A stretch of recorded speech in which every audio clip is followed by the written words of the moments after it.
respected leader of the Tamils, Dr. Veeramani, distinguished guests, ladies and gentlemen, it is indeed a great honor and a real pleasure to talk about one of the great humanists of all times who lived in India about 2000 years ago. Before I talk about the humanist, I would like to digress for a little and talk about humanism. What is humanism? It depends on who you ask. There is an article in the internet by Mr. Fred Edwards, who is supposed to be here tomorrow. He has an excellent article where he talks about 8 different kinds of humanism. And he compares them, contrasts them. It's a very good article. And the 8 kinds of humanisms are the literary humanism, Renaissance humanism, Western cultural humanism, philosophical humanism, Christian humanism, religious humanism, secular humanism, and modern humanism. These are the 8 kinds. So are they all different? Maybe. If you ever been to Baskin-Robbins ice cream store, they have 31 different kinds of ice creams. They all have different colors, different flavor, they come with different toppings. Are they all different? Could be. But in the intrinsics, all these ice creams have the same ingredients. Milk, sugar, maybe some egg, and they all have the same taste. So in that sense, these ice creams are not really different. So is the case with the humanism. Although they come with different adjectives, different names, they are not all that different.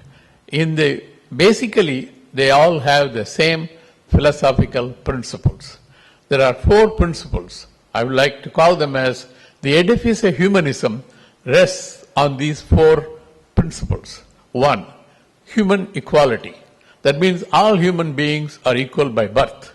Therefore, you cannot discriminate against another person based on color, caste, class, religion, race, sex, sexual orientation, or whatever be the case. You cannot discriminate. That is number 1. Number 2 is rationalism. Rationalism means all principles, all beliefs should be based on science, reason, and knowledge, not on superstition or emotions. Based upon this, most of the humanists are either atheists, that means they don't believe in God because science has not proved the existence of a God, or they are agnostics, that means they are indifferent about the existence of a God. However, I must admit there are humanists who are religious humanists, and some of them even secular. They are humanists as much as other humanists, except for their affiliation to the religion. So now, is humanism a new? The second one, third one is all human problems must be solved by human beings. Obviously, most of the humanists don't believe in any supernatural forces, supernatural beings, and there is no evidence that any other external supernatural forces ever helped a human being to solve his problem. So it is our problem, so we have to solve our problem. And the fourth is morality should be independent of religion. If you look at it, religions are inconsistent among themselves. What one religion says is not acceptable to the other religion. So you cannot expect religions to give you a set of uniform moral code. All right? These are all new ideas? No, the idea of humanism has been around for a very, very long time. In fact, in the history, we find Buddha, who lived about 2,500 years ago, as a very first humanist. Then Confucius of China was a humanist.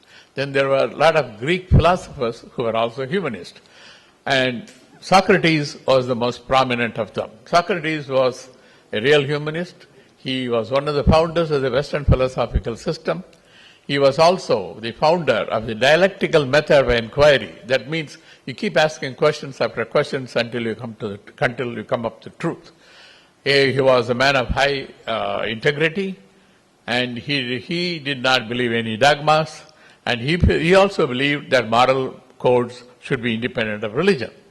So along these lines, there was a humanist in India about 2000 years ago, and his name is Thiruvalluvar. He lived in the state of Tamil Nadu. Tamil Nadu means the land of Tamil-speaking people. Tamil is an ancient classical language with rich and robust literature. And this language is being spoken by 80 million people. This has been a spoken and a written language for well over 5,000 years. And this language, Tamil, is one of the official languages of India, Sri Lanka, and Singapore. This is also recognized in other countries as an important language. So Thiruvalluvar wrote his book, his only book, Thirukkural, in Tamil. The names Thiruvalluvar and Thirukkural may be kind of strange, may be difficult for you to remember, so we can simplify them by taking the prefix out of these. You can call the humanist as Valluvar and his book as the Kural. So Valluvar wrote the Kural. So in order to find out what really Thiruvalluvar says about humanism, we have to go into his book. First of all, he talks about human equality. He says, பிறப்பொக்கும் எல்லா உயிர்க்கும் சிறப்பொவ்வா செய்துழல் வெற்றுமையான். That means all are equal by birth. There is no difference. But people become different because of the quality of their actions and accomplishments. This is a revolutionary concept. 2000 years ago, when he wrote this, there were the other set of people, the Aryans who migrated from the Central Asian region, had a different idea. Several speakers have already spoken about the classes and how the society, how the Aryans' idea was a stratified society, different classes and so on and so forth. So at that time, for Thiruvalluvar to say that all are equal by birth is indeed a radical revolutionary concept. Not only that, in 1776, when the Continental Congress of the United States adopted the Declaration of Independence, it stated all men are created equal. Unfortunately, they did not say all human beings are equal. Therefore, women were not considered equal to men for a long time, even now. And then the men of color, people of color were not considered equal to the Caucasians. So the women and people of color got their voting rights only in the 20th century. So considering all this, Valluvar's assertion that all people are equal by birth is indeed revolutionary, is a radical idea, is completely consistent with humanism. Now, the second idea, second principle of humanism is rationalism. Valluvar's idea about rationalism is this: you should be able to question anything what anybody says. Epporul yar yar vai ketpinum, apporul meipporul kanbadu arivu. That means no matter who says what, you should be able to investigate, you should be able to find the real truth in that statement. This statement is a very dangerous statement for the religions, because all religions are somebody's statement. Jesus Christ did not write a book, but his statements have been made into a book, the Bible. So if you are a Christian, you cannot question and disagree with the Bible. If you are a Muslim, you cannot question and disagree with the Quran. And so also if you are a Hindu, you probably should not question and disagree with Bhagavad Gita. Therefore, this statement that you can question everything is a death blow to the religion. Religion is not rational. Religion is simply a matter of faith. Now, coming to the third basic principle I mentioned about is human problems must be solved by human beings. Human problems have always been solved by human beings. There is no evidence that somebody else, any other supernatural force helped us. For example, let's talk about the human problems this way. One is an individual problem. If somebody wants to succeed in life, the Thiruvalluvar's prescription is a 4-step process. First step is a vision. The higher, nobler, loftier your vision, the greater is your success in life. Then next is consistent with the vision, you have a goal. Vision is just a dream, whereas goal is something that you can achieve. So consistent with the vision, you develop a goal. And consistent with the goal, you develop a plan so that you work towards that plan. And the fourth step is persistent hard work. So vision, goal, plan, hard work. This is the way to succeed in life. So that's why he says, அருமை உடைத்தென்று அசாவாமை வேண்டும் பெருமை முயற்சி தரும். That means you should not give up simply by saying it's impossible, because persistent hard work will lead to success. Not only that, he says, தெய்வத்தான் ஆகாதெனினும் முயற்சிதன் மெய்வருத்த கூலி தரும். That means even if God cannot help you, you will be rewarded in proportion to your hard work. So they again note that there is no mention of religion here. So the other aspect of human problem could be adversities in life. Everybody goes through some adversities, setback in life. In those situations, Valluvur's suggestion is, இடுக்கண் வருங்கால் நகுக அதனை அடுத்து ஊறுவது அகுது ஒப்பதியல். That means when you are confronted with an adversity, you laugh at your adversity. This laughter is not the hilarious laughter of the laughter therapist. This laughter is a metaphoric way of saying, ignore your difficulties, persist, continue your work, your hard work towards solving your problems. If this sounds unrealistic, let me give an example. Steve Jobs, who founded Apple, was fired from his own company. He also suffered from pancreatic cancer. In spite of these setbacks, in spite of his ill health, he turned out to be one of the great inventors and a great marketing genius of our time. The British physicist Stephen Hawking suffered from a neurodegenerative disease which resulted in his muscle weakness and paralysis throughout his adult life. In spite of all this, he wrote that he was a very successful and he made tremendous contribution to physics and cosmology. And he wrote his successful book, A Brief History of Time, which has sold 10 million copies in the past 20 years. So these are examples of people who have managed their adversities, their difficulties through persistent hard work and determination. Then there are problems, not individual problems, there is a societal problem. So societal problems have to be solved by society, by the people all together. Valluvur's suggestion is, you need love, you need empathy and compassion. Love, everybody knows what it is affection and concern for other people.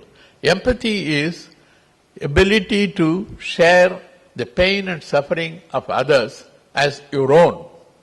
He says, அறிவினான் ஆகுவது உண்டோ பிரிதின் நோய் தம் நோய் போல் போற்றாக்கடை.